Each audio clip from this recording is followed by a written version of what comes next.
जो moon lander था ये क्रैश कर गया, तो पूरी दुनिया जब आपको देख रही होती है तो you feel like okay I have to perform, हमें ये करना होगा। बट यहाँ पे ना हमने प्रेशर नहीं लिया, ना लोगों की एक्सपेक्टेशन का। अस्सलाम वालेकुम, वेलकम टू ट्रू एक्स। उम्मीद करते हैं आप बिल्कुल फिट फाट जबरदस्त और शानदार जिंदगी गुजार रहे होंगे। तो आज हम आपके साथ लेटेस्ट वीडियो के साथ हाजिर हुए हैं, जिसकी वीडियो के बारे में हम बताएंगे। तो आज की वीडियो में किस टॉपिक पे है? Chandrayaan 3 landing will be delayed, ISRO to activate plan B. देखेंगे आपके साथ मिलकर प्लान बी का शायद ज़रूरत पड़ जाए। यहाँ पे ओरिजिनल वीडियो का लिंक वर्ल्ड अफेयर के डिस्क्रिप्शन में, अगर आप इनको सपोर्ट एंड सब्सक्राइब करना चाहते हैं तो आपको लिंक मिल जाएगा डिस्क्रिप्शन में। वीडियो फिर हम करते हैं start.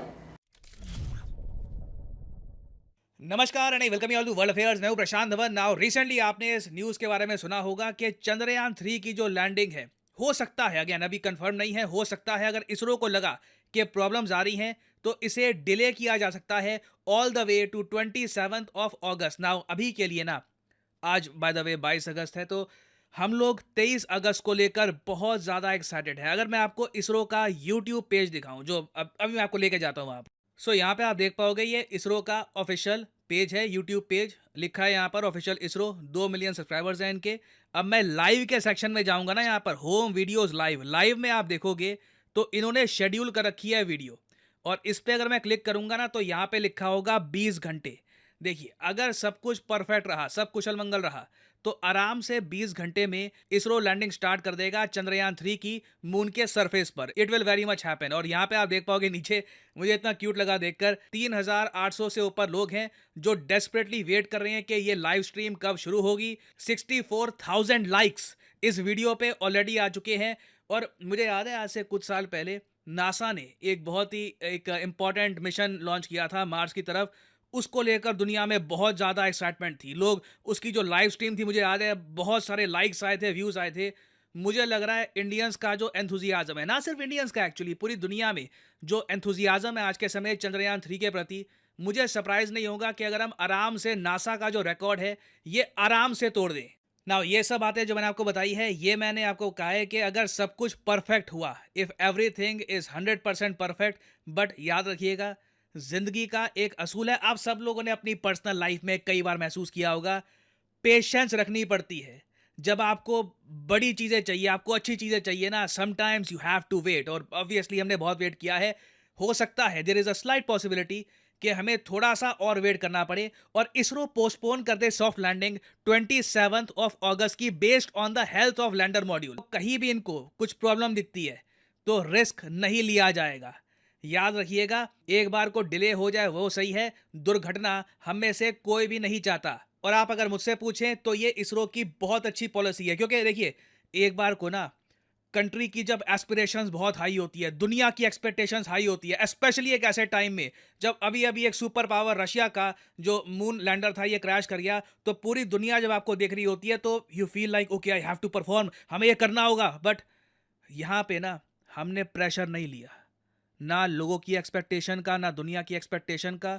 ISRO will do things on its own. अगर 27 अगस्त तक लैंडिंग होती है तो 27 अगस्त को होगी, we are fine with that. और अगेन देखो, मैंने इस टॉपिक पर वैसे रिसेंटली एक शॉर्ट भी बनाई थी।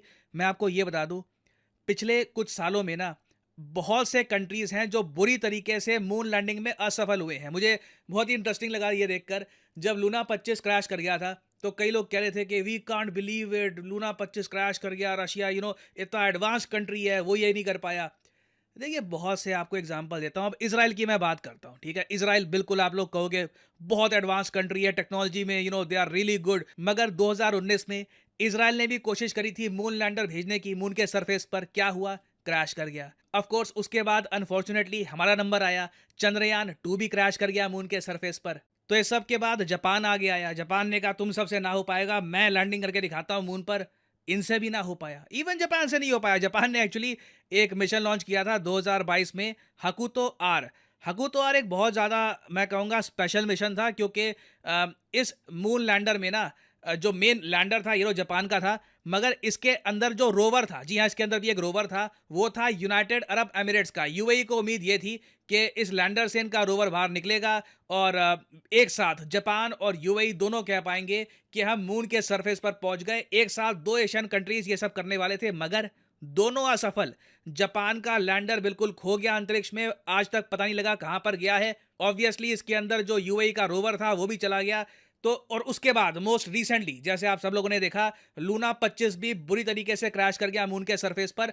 अब इससे पहले जो ये बाकी ये जो फेल्ड मिशंस थे, उन पर मैं वीडियोस रेगुलरली बनाता नहीं हूँ, आपको भी मोस्ट प्रॉब्ली उसके बारे में इतना आइडिया होगा नहीं। तो ऐसा नहीं है कि बाकी कंट्रीज ने प्रयास नहीं किया था। कई देश जो टेक्नोलॉजिकली हमसे काफी एडवांस भी माने जाते हैं, उन्होंने प्रयास किया था और वो असफल रहे थे। तो इसलिए ISRO is playing it very safe. और इसरो की तरफ से जो स्टेटमेंट्स आई है ना, उसको आप अगर देखो तो इन्होंने स्पेसिफिकली एक चीज के बारे में मेंशन किया। इन्होंने ये कहा है कि हम निर्णय लेंगे कि लैंड करना है, कब लैंड करना है, इस बात को लेकर के पहली बात तो लैंडर की स्थिति क्या है, उसके अलावा कंडीशंस ऑन द मून कैसी है। अब यहाँ पे आप कहोगे मून पे कंडीशन क्या स्टेबल ही होती होगी, वहां पे क्या है।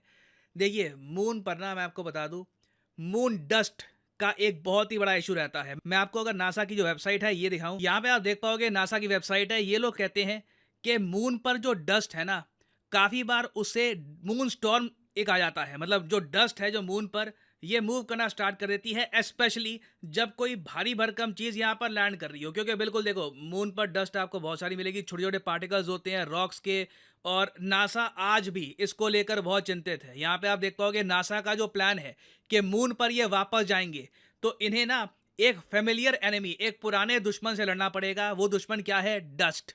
मून पर डस्ट का बहुत बड़ा इशू रहता है।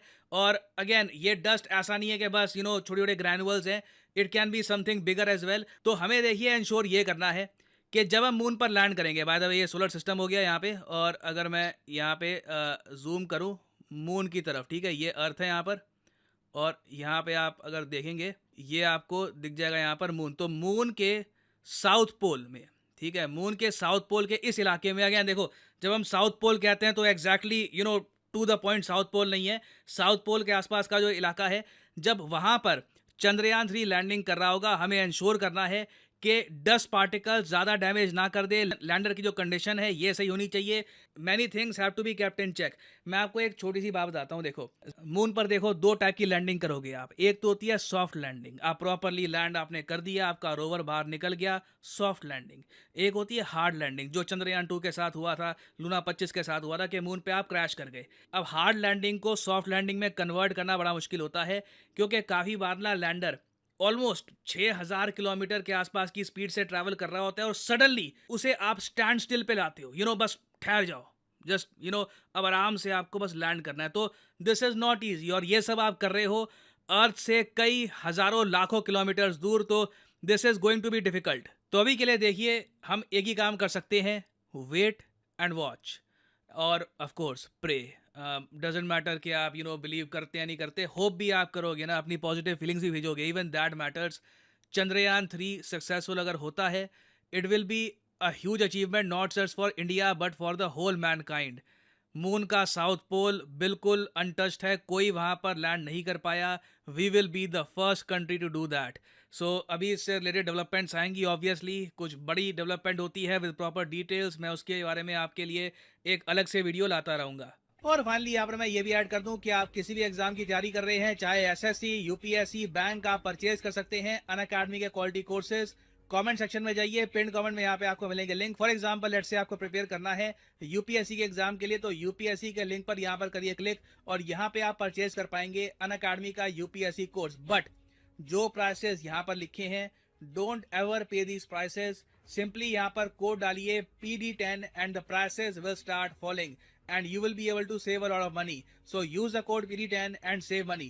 और इसी नोट के साथ ये है वीडियो का अंत। Thank you for listening. May the gods watch over you. देखा आप लोगों ने प्रशांत धवन ने किस तरह हमें गाइड किया कि चंद्रयान 3 के बारे में, कि चंद्रयान 3 किस तरह लैंड करेगा, और इन्होंने इसरो की सारी डिटेल निकाल के हमारे सामने रख दी कि ये उन्होंने कहा है, और 20 घंटे का उसका टाइम बताया जा रहा है कि 20 घंटे तक वो अपना लाइव उन्होंने करवा दिया, और 64,000 उसके लाइक भी आ चुके हैं, और अभी मतलब 20 घंटे बाकी हैं, और आवाम अब दोबारा आएगी और आगे देखेगी, और लास्ट मोमेंट पे बिलियंस में व्यूज होंगे, क्योंकि सिर्फ इंडिया नहीं बल्कि बाकी ममालिक के भी लोग देख रहे हैं। उम्मीद है बिलियन में जाएं, क्योंकि ये मिशन वो है जो कि पूरी जो दुनिया की नजरें इस पे, और दुनिया की नजरें, और पूरी दुनिया के इससे फायदा होने भी वाला है बिल्कुल आगे जाके, इन केस अगर कोई ऐसी दुविधा नहीं होती।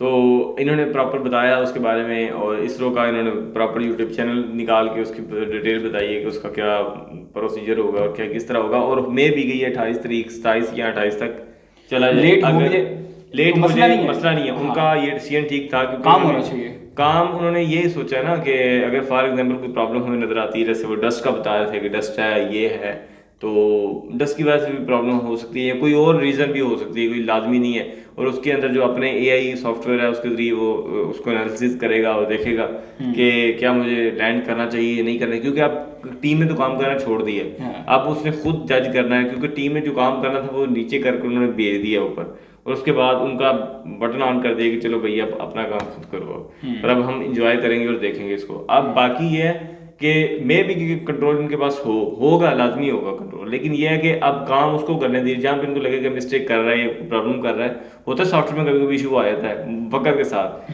तो वो उसको चेंज कर सकते हैं। लेकिन अगर फॉर एग्जांपल के ये लेट भी करते हैं उसमें प्रॉब्लम नहीं होनी चाहिए, क्योंकि एक क्रैश करने से बेहतर है कि बंदा लेट कर ले, और मतलब सेफली उन्होंने बिल्कुल भी रिस्क नहीं लेना। और अच्छी बात है ना लें, अगर रिस्क लेंगे तो प्रॉब्लम होगी। अगर ऐसा है कि वाकई में प्रॉब्लम भी आ सकती है और लैंड भी हो सकता है, तो दोनों सूरतों में बेहतर वो होगा कि जब 100% श्योर होगी अब हम लैंड कर लें तो कोई प्रॉब्लम नहीं है, तो वो ज़्यादा सेफ है। तो ये था हमारा एनालिसिस। आप इसके बारे में क्या कहेंगे? हाँ, मैं यही कहूँगा कि होपफुली उम्मीद करते हैं कि ये शाम 6 बजे अपनी लैंडिंग स्टार्ट कर देगा और कोई ऐसा मसला नहीं आएगा जो कि पहले चंद्रयान 2 के साथ या लूना 25 के साथ आया, या जेक्सा के जो उन्होंने UAE के साथ मिलकर किया था, जो भी मिशन का नाम था, तो युक्रा पता नहीं इस तरह करके था। बस उम्मीद ही करते हैं क्योंकि बड़ा फ़ायदा होने वाला है इससे आगे जाके।